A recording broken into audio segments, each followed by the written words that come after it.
خب بچه ها بیا بریم، میخوام یه پیتزا اینجا سفارش بدم از یه رستوران ایتالیاییه که توی شهرهای کوچیکه و گفتم یه مقایسه بکنیم با پیتزاهای ایران که حالا دوست دارم میتونم بگم قیمت پیتزا الان در حال حاضر تو ایران چقدر. اینه بریم داخل.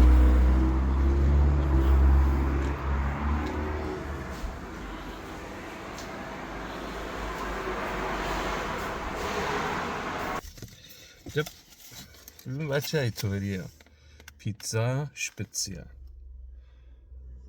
پیتزا مخصوص میشه به این صورت. خب بچه اینم پیتزا، اینجا ببینید چطوره.